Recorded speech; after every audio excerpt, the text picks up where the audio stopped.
welcome you guys to Tacos, Tequila, and a quote that is being sponsored by American Dream Financial and London Consulting and Insurance. And thank you to American Dream. Thank you to Two Tacos who are gone. They did the tacos for us kind of last minute. The Lopez family, I don't think they got here yet, but we're drinking their tequila. It's their tequila. They're here. They have several businesses on Verner. So please taste the tequila. We hope you like it. We're doing a raffle today. So if you got your raffle tickets, we're going to raffle off a bottle of this delicious tequila. And thank you also to my assistant, Lakeisha. Thank you to Cynthia. And a special thank you to Miss Rosie Guzman in the back. Oh, yeah. She is the one who gave me the idea, and I ran with it for Taco Tequila Tuesday. Thank you, Rosie. Muchas gracias. And so what we're going to do right now, I want to just read a little bit for you guys. Mario Bueno and Josue Ramirez are the founders of American Dream Financial. Mario and Josue met in 2014 in Wayne State University's accounting program, and they quickly became friends. And what we're here today to do, obviously, we just want to share some information with everybody else that is going to add you guys value, okay? So Mario, my partner, he's going to be leading some tips that he's going to be giving you guys in terms of business, okay? But I wanted to share something special about my partner, Mario.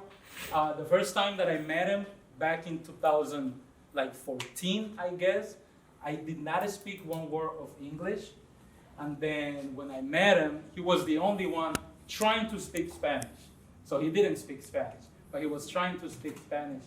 And ever since we met, we've been learning how to actually apply the world of business and numbers and apply it in the favor of businesses, okay? So what do we mean by that? All of us have an American dream. All of us have a business that obviously we want to go ahead and take out there and start building and start growing. So what we're here for, guys, for you, is to help you get to that level, okay?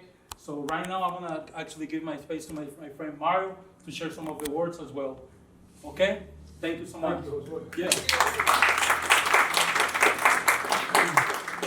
So welcome everyone. I want to give a special thank you to Stephanie and Tony of London Consulting, who, if it was not for Stephanie, this would not have been possible. How you doing, soon to be U.S. Rep?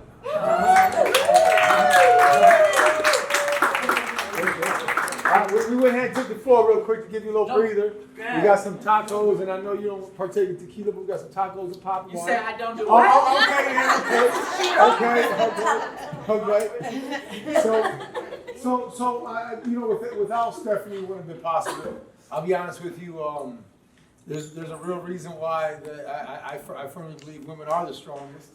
Right? I have a wife and a child. Trust you, y'all strong.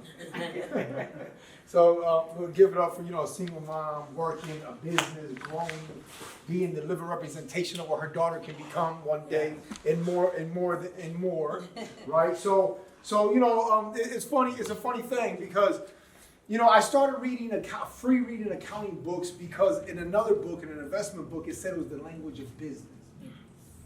It's the language of business. And so it wasn't until I actually was reading those investment books that I realized the importance. And this was back in probably 97, 98, before I even thought about studying accounting, let alone becoming an accountant and having an accounting firm, by the grace of Lord God. So the language of business, and I've mastered the language of business more than I've mastered the communication and language with my wife. Unfortunately, right? Unfortunately, right? But fortunate for our clients. Fortunate for our clients. So the ABCs, I put a couple of bullet points. We don't have our PowerPoint or our dry board up yet. We'll forgive Amazon and the empty shelves. But the ABCs of business. A, obviously, would stand for accounting. It's the language of business. And so when we say, what do accountants do? they're much more than a bookkeeper. Although the first 2 years at Wayne State University, being trained to be an accountant, it is bookkeeping.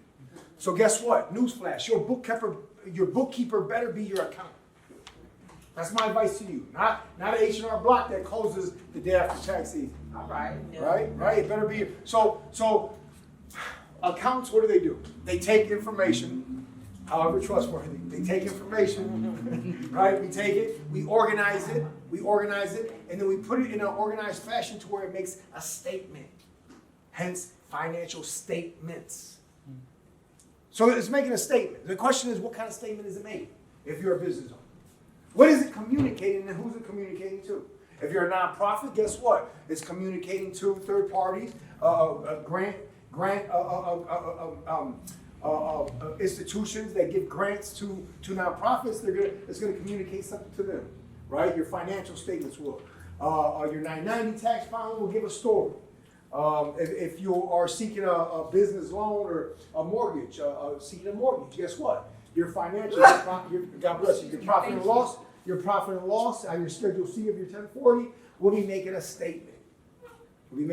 That's how important this is. So the first letter for the ABCs of a successful business would be your accounting. Whether you're doing the accounting, whether it exists or it doesn't, it's your accounting. For good or for ill. That's the first letter for success. B will be business structure. What business structure are you currently in? So some of our clients are bringing in anywhere between $100,000 to 1.something million. Right? And we have clients, for example, bringing in $500,000, and because of the I like to call it seasonal service providers that are for bookkeepers and accounting, tax preparers and tax filers, they're seasonal in that they close the doors after that tax season. Because of those service providers in this area, we're finding clients that are bringing in, say, $500,000, and they're still a DBA. They're still a DBA. Or for example, we have clients that are bringing in $500,000, and unfortunately, their tax preparer and their bookkeeper didn't even use their EIN on their Schedule C. For those who know what I'm talking about. The specific, it's like a social security number that your business gets when you open a business. And we have people, and it's unfortunate. It's unfortunate that quality of service is being provided to our people in the neighborhood. And I think, and that's one of our greatest passions is to provide a level of service and quality. Like my stepfather we came from Miami in the late 80s. And he was right there, right across from La Sede by Mexican Bakery. He was a pediatrician. So they've been doing business for decades in this area. And that's been one of the stumbling blocks for our community in terms of being able to communicate a statement that's in the most favorable light of their business. Right? Of their business, to be able to use leverage. We have clients that are bringing so much money, and they come in, and guess what? That's the old school. Like my grandpa came from Cuba, right? My mom came from Cuba. Like, we don't borrow money, we pay cash. No. You know, we got a joke. Southwest got that mattress money, but for real. But we have to get to that point where we got that corporate America money. Right. For real. Right? Yeah, we got corporate America money. And that's using leverage with the proper statements, right? And C is going to be the end of it. And then we're going to hear the future. This is good stuff. So C is for commitment. C is for commitment. And I'm gonna keep it real, right? And like my man TDJ says, keep it real, keep you broke, which it has kept me broke. I'm gonna keep it real. That when you first jump, guess what? The parachute doesn't immediately open. Right. It doesn't, and it's not supposed to. It's not supposed to. That's right. It's about to test your tenacity. Yep. Yeah. Right? Every vision shall be tested for authenticity. Yeah. Right? Even the vision of Jesus. God tested himself. That's how much every vision shall be tested for authenticity. Right? Test. From the Hebrew word tempted. Test it. What is your commitment? What is your commitment to yourself? And that has to be I think the one intangible, the one unseen element that determines all success. Whether it's in business or whether it's with your child. Right? What's your commitment? And so from here at American Dream Financial, we welcome you. We say we got tequila on reserve. so drink and eat. And please, for any questions or concerns or comments, feel free to get with us. And we're going to hear from the future U.S. Congresswoman soon. Is it U.S. Congress or state? U.S. 13th District? Yes, sir. Here we come. Here we come.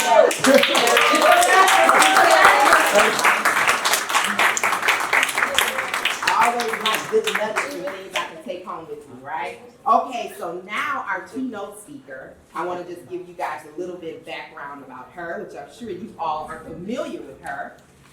Miss Sherry GAY-DAGNOGO is an at-large member of the Detroit Public Schools Board of Education. She assumed office on January 1st, 2021, after ending her third and final term as a state representative of Michigan's 8th district due to term limits.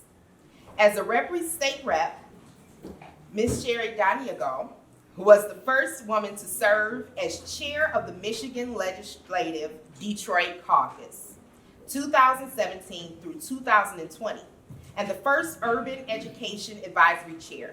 She also served as executive vice chair of the Michigan Legislative Black Caucus and as vice chair of financial services.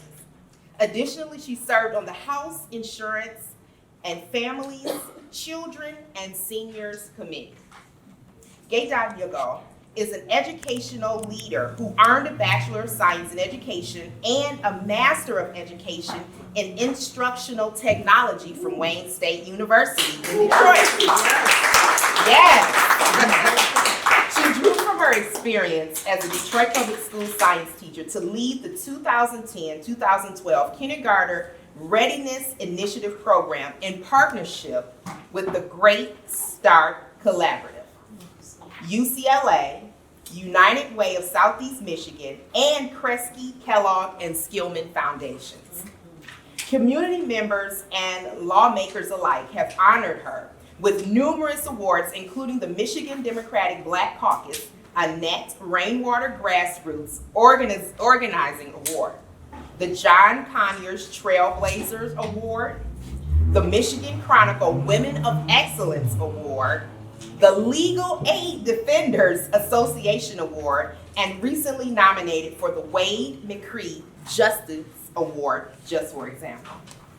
A lifelong resident of the city of Detroit, she is a former vice president of the North Rosedale Park Civic Association, where she remains active. She is a mom of one son, Jordan, and a Detroit Public School and Cass Tech graduate, and a proud mom of Bella, a rescued beagle pointer. So I'd like you guys to put your hands together for Democratic for Congress, Sherry GAY-DAGNOGO.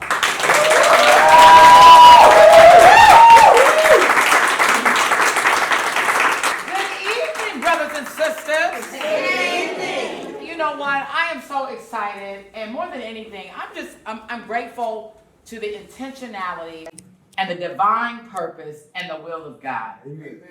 Before I came in here, I got an email that kind of shook me for a second because I didn't know that I had a bounty of $1 million on my head. $1 million, 844,000 might as well be $1 million. And so when I ran for the Detroit School Board, and thank you for that great long introduction.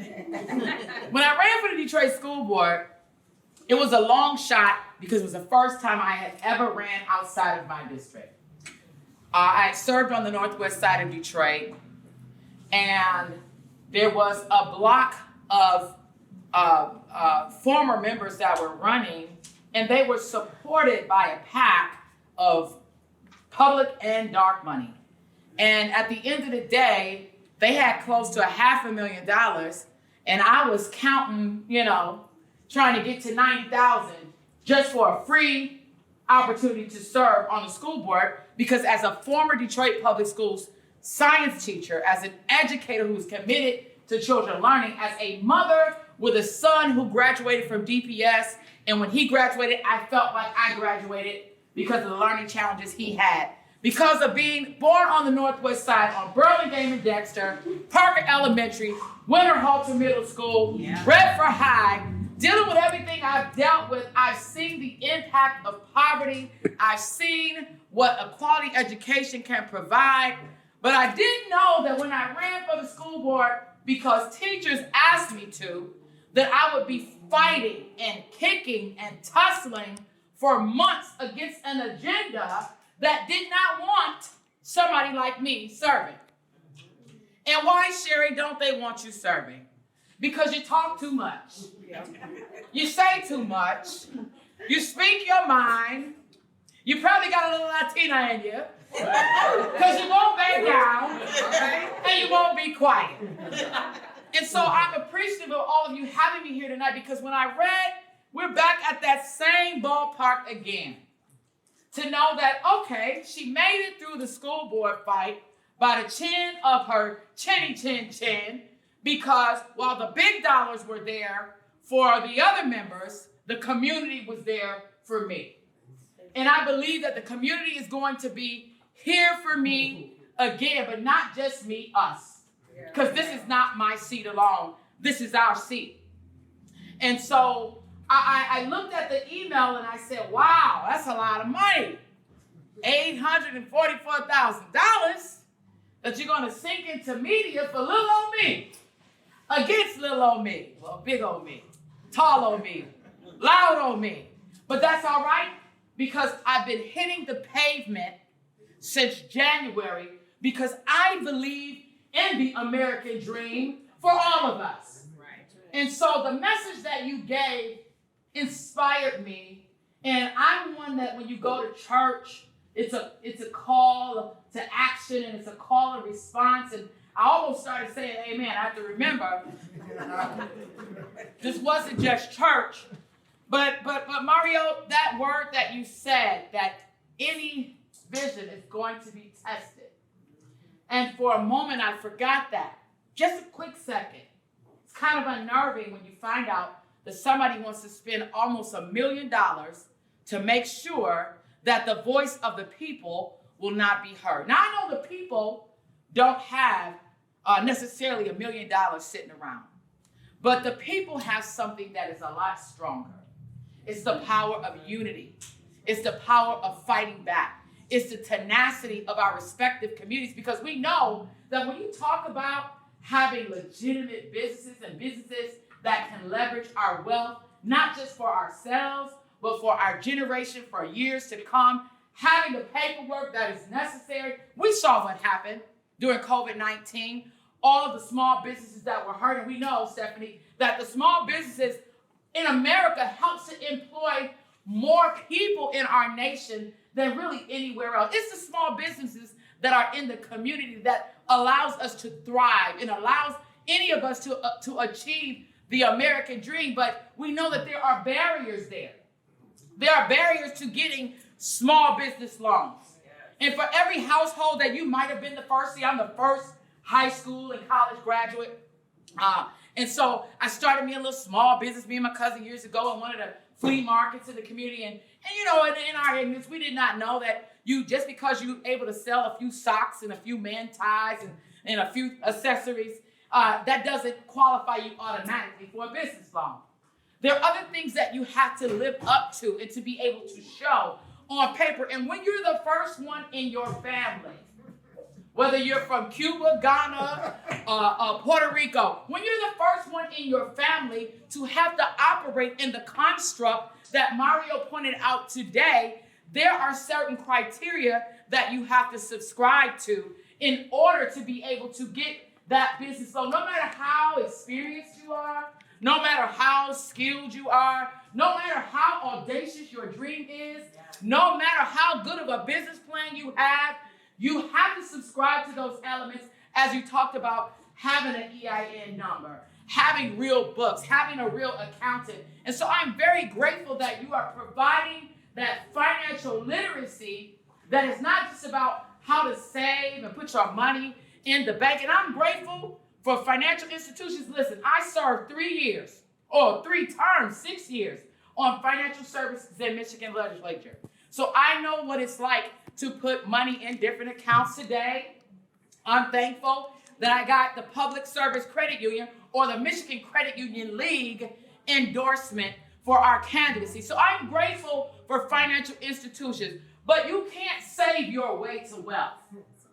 You can't save, especially where our interest rates are today.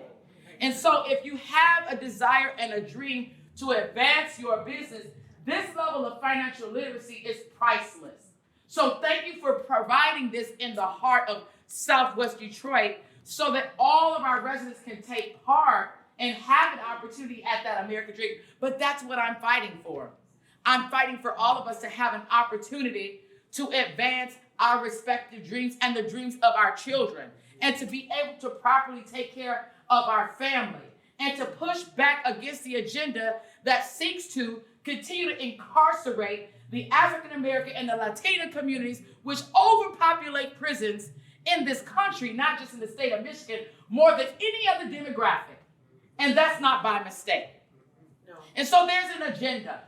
There's an agenda that allows our community to have some of the poorest drinking water, some of the poorest air quality, some of the most difficult challenges in getting finance, not just for businesses, even for houses.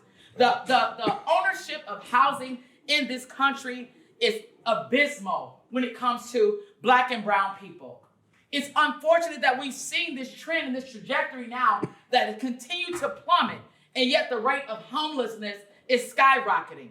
That's not by mistake. Some people say, oh, Sherry, I don't buy into the hysteria of these things happening or people intentionally holding one demographic back. You don't have to believe in it. Just look at the data. And it may not be one person that is drawing the stroke of a pen to say you don't have access, but it's systemic barriers that exist in policies that don't ensure that there are tax credits available for small businesses, that there are tax credits and incentives for home ownership in the Black and brown communities. COVID, PPP, think about it. How many businesses went belly up? Small businesses that you knew existed and that you liked and that you supported in this community before COVID-19. Why were multi-million-dollar organizations and firms getting millions of dollars? But yet you see on the news people that look like you and I that they want to make the poster child for PPP loans that were gotten improperly. And sometimes it wasn't improperly. It was because they did not know, Mario, how to do the paperwork properly. And on technicalities, someone could be facing a sentence, unfortunately, because they simply didn't even know how to even walk into American Dream Financial and to get the support, to get the expertise, to get the guidance, because sometimes we've been held back for so long, we don't even know how to walk into a bank and start filling out the paperwork. We don't feel comfortable. Now that they've made it accessible online, sometimes our first immediate thought is we're not going to get it. Yep. And then sometimes we move too fast, even when we get cars, because as soon as they tell you can get it, you don't even ask how much the interest rate is. Yep. And so I fought for financial literacy in the legislature, starting in our K-12 institutions, because that's where it's necessary for our children to understand. My son been trying to tell me about Bitcoins forever. I can't mentally process it. I'm just sorry. That's a whole nother language. But our children need to be exposed early. I served on the school board. My former chair of financial services, that happens to be on the other side of the aisle, sent me legislation asking for our board to support putting financial literacy in as a language, just as we have other foreign language that exists in our schools for competency requirements for graduation. I fully support it. Because if you don't know how to balance, and nowadays everybody don't use a checkbook, I'm not ashamed to say I still have checkbooks. But for those who don't know how to balance their banking, we just calculate in our head. I had $700, I spent $650, so I should have $50. Well, there's some fees that come out. So you don't have an even 50. Subtract the fees. But these things are important really for our children to learn how to have a budget, how to manage their money, how to understand the difference between a 401k, a Roth IRA, how to understand when you're getting tricked into something with defined contributions versus a trick to make your money work for you. Having a 9-to-5 job is great, or having a midnight yard job is great, but at the end of the day, we all possess some gift, some talent, something that we've all wanted to do. And I'll say this, and I'll stop. I'm thankful, Stephanie, for not only you, but the sisters. We have about 7 or 8 of them that are realtors and realtors that are supporting me. And because of the flexibility of their lifestyle, because of the way that they make their money, that they can also sell properties and then punch the clock if they desire to, consult in another capacity, but they are their own managers of their own life. They dictate which way they go in life. And many of us have been afraid to step out and do those things that we know we're good at. If you're a good baker, why not you having a bakery? And not just a bakery, but the person that supplies the baked goods to restaurants and stores at scale. So you have a manufacturing company that is allowing them to be sold, not just by 10s and 20s, because my mother used to sell peach cobblers all the time around the church. But what about putting those peach cobblers in a store where they sell them at Myers at scale? We're at a place where we need to make sure that companies are being diverse in their procurement, how they take in and buy resources. And so we have the right to ask for the books. We have the right to look at their annual reports. We have the rights to know, even from banking institutions, how they are really handling the Community Reinvestment Act, CRAs. Remember that. Banks have an obligation to reinvest in our community, and most of our citizens don't know that while they have their infrastructure in our communities, they should be giving back.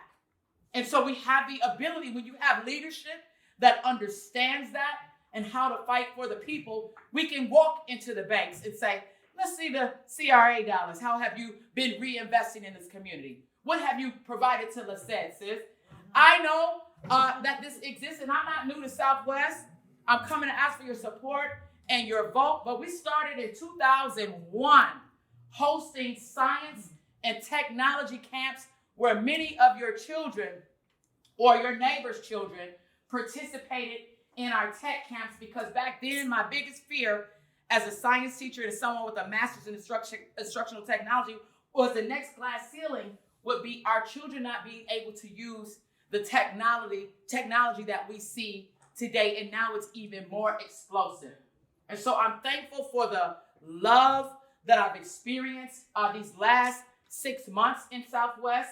I know that we are going to continue to work together. Cindy, we have to take this district by storm and by force, because we know that there are people that are trying to buy this seat for the selfish interest and greed of corporate America, and not on our watch will we allow that to happen. So thank you for hosting this tonight.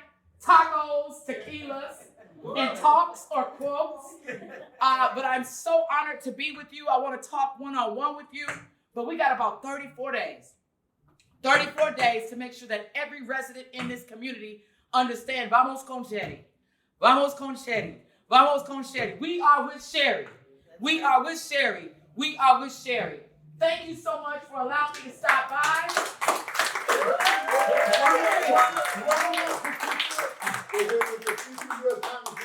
You have to take it with the American dream in the background. Absolutely. Come on. And if anybody wants me to stop by to make up your mattress or your bed, inside joke for y'all right there. Hey, I'll stop by. Don't worry, I'll give you my personal number. I'm coming by. We'll make it right. We'll make it right. Thank you so much. Thank you all so much. I appreciate it. Vamos con Sherry. Vamos con Sherry. Vamos con Sherry. Vamos con Sherry. I want to thank Sherry for coming. I do a lot in the communities. I don't talk a lot about myself and what I do, but I am not only I'm not only, the principal founder and owner of the London consulting firm, but I'm also a part of this community. I am a proud member of the Southwest Detroit Business Association. I'm also a member of Puente Cultural, which bridges cultural communities together. I am also a proud member of NARAB, also Greater Detroit Realtors Association. Deidre, all my Deidre people here. I'm very proud to be a part of these organizations, and these organizations particularly serve us minorities, be it the Hispanic community or the African American community. And let's just face it, we are a part of the underserved population, but there is so much money and so much opportunity right here in Southwest Detroit. In this Southwest corner, a lot of you in this room are business owners. We share a lot of clients back and forth, some clients of Mario, some clients of mine. So I thank you all for being here. I thank you all for giving me a platform to stand on, for allowing me to grow my business. As she stated, I am a native of this neighborhood, and I'm proud to be a native of this neighborhood, even though I did study abroad in Mexico, and I did go to school in Ohio, and I did live in Atlanta for a couple years. It's just such an overwhelming feeling to have all of you guys who support me right here in the zip code that I graduated from school and I was raised in. So I thank you all for supporting me. I want to thank my assistant back there, who is a fully licensed insurance agent, Lakeisha Johnson. And she passed that exam on the first try. We don't play no games over here. We professional. We in Southwest, but we know how to get it done. We don't play no games. So if you call and you don't get me and you get her, it's the same as speaking to me. So you can feel comfortable. And she has the same hard working ethic and integrity as do I. I named my company after my daughter. She's here today. London, come out here, please. I didn't want her to come. I told her she couldn't come. I said, there will be no children there. You're going to be bored. It's a daughter event. Plus, I wanted to drink some tequila, you know? So I was like, I said, you can't come. But my daughter said, Mom, she calls me Mommy. She said, Mommy, I want to be a part of all of your accomplishments. Can I just come and help set up? I said, girl, go on, put your clothes on. Let's go. Let's go down to the building. So what do? I specialize in both commercial and personal lines insurance. I have about 15 A-rated carriers that I can run your insurance products through. I don't care what your business is. If it's a nonprofit organization, a LLC, a corporation, I have a company that can take care of your insurance solutions. So we offer homeowners insurance. We offer auto, motorcycle, boat. We can also do business insurance. I can do gas stations. I can do special events like this. I can do liquor liability. We recently just got certified. I have the WBE, which is the Women Business Enterprise Certification, the MBE, the Minority Business Enterprise Certification, the DBE, we're Disadvantaged Business Enterprise, the SBE, which means we're a small business enterprise, and the CBE, because we're county-based enterprise. We're in Wayne County. So I say all that to say that we go the extra mile. I'm not just here saying, hey, I sell this. I get involved in the community. It's an ongoing educational experience for me daily to improve who I am so I can improve the services that I provide to you all. And I can't forget, this is my banner that I have here. I didn't even have my regular banner up today, but this is the Espanol banner. We now offer Medicare services as well. I have contracts with United Healthcare, WellCare, Blue Cross Blue Shield. So I do have all of you guys' information via you scanning it in when you came in. If I don't reach out to you, please don't hesitate to reach out to me so that we can set up an appointment and discuss where you are, what services you need. And I'll say this really quickly. With our small business owners, insurance, a lot of people think that insurance is just a piece of paper. Most people would rather watch paint dry than to read their insurance policy. But if you have an experienced person such as myself in the industry, you don't need to worry about reading that policy. I'm gonna tell you what's in it, I'm gonna tell you what you need, and I'm gonna tell you what you're missing. most business owners, you have to have that general liability insurance. Anything can happen. We live in Michigan. In the wintertime, you have a business, you don't go out there, you forget to shovel the snow or put the salt out there, somebody slip and fall, they call the Sam Bernstein family, and bam, you shut down before you even got up, before you even hit your goals. So I wrote a 3-hour course that got, accepted as a CE course for realtors, and I entitled that, Protecting Your Greatest Asset, You. So allow me to do that. Please come and speak to me afterwards. Any questions or any comments, I am more than happy to answer and assist you with. And again, from the bottom of my heart, I thank you all so much for supporting me and being here today. Thank you.